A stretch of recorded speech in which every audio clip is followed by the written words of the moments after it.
মুখ্যমন্ত্রী শুভেন্দু অধিকারীকে শুভেচ্ছা জানালেন প্রাক্তন মুখ্যমন্ত্রী মমতা বন্দ্যোপাধ্যায়। শুভেন্দুর তৃণমূলের দীর্ঘ রাজনৈতিক অবদানের কথা প্রকাশ্যে স্বীকার করলেন মমতা। 5 বছরের সংঘাতের পর হঠাৎ নরম সুর কেন, তা নিয়ে শুরু হয়েছে রাজনৈতিক মহলে জোর আলোচনা। বাংলার রাজনীতিতে নতুন করে জল্পনার জন্ম দিলেন প্রাক্তন মুখ্যমন্ত্রী মমতা বন্দ্যোপাধ্যায়।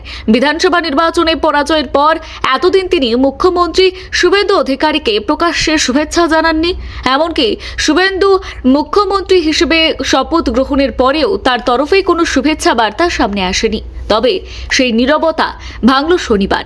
ফেসবুক লাইভে এসে প্রথমবারের মতো শুভেন্দু অধিকারীকে শুভেচ্ছা জানালেন মমতা বন্দ্যোপাধ্যায়। শুধু শুভেচ্ছাই নয়, শুভেন্দুর রাজনৈতিক অতীত নিয়েও এমন কিছু মন্তব্য করলেন যা ঘিরে শুরু হয়েছে বিস্তর রাজনৈতিক আলোচনা।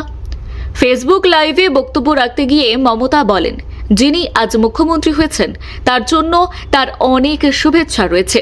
তবে একই সঙ্গে তিনি মনে করিয়ে দেন, শুধুমাত্র মুখ্যমন্ত্রী হওয়ার কারণেই শুভেন্দুর রাজনৈতিক পরিচয় তৈরি হয়নি। তিনি বলেন, শুভেন্দুও একসময় এক পার্টি করতেন, রাজনৈতিক জীবনে একাধিকবার নির্বাচনে পরাজিতও হয়েছেন। সেই সময় তিনি নিজে শুভেন্দুর কেন্দ্রে বারবার জয়ের জন্য কাজ করেছেন, যদিও সেটাকে তিনি নিজের কর্তব্য বলেই উল্লেখ করেন এবং তার জন্য কোনো কৃতিত্ব নিতে চান না বলেও জানান।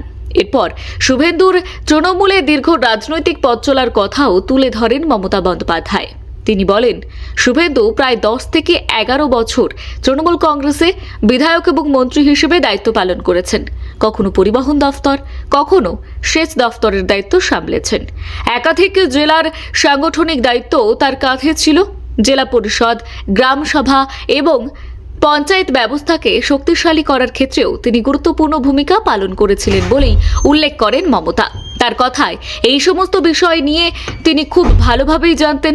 মমতার এই বক্তব্যকে ঘিরে এখনই রাজনৈতিক মহলে নানান ব্যাখ্যা সামনে আসছে, কারণ গত 5 বছরেরও বেশি সময় ধরে শুভেন্দু অধিকারীকে নিয়ে তার বক্তব্য ছিল সম্পূর্ণ ভিন্ন সুরে।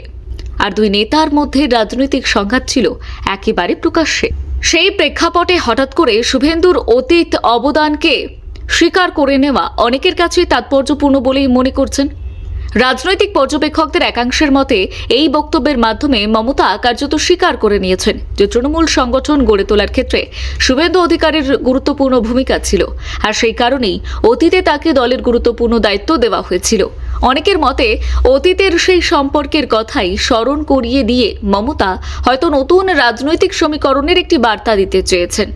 পর্যবেক্ষকদের আরেকটি অংশের মত, সাম্প্রতিক সময়ে তৃণমূলের অন্তরে যে টানাপোড়েন তৈরি হয়েছে তার সঙ্গেও এই বক্তব্যের যোগ থাকতে পারে।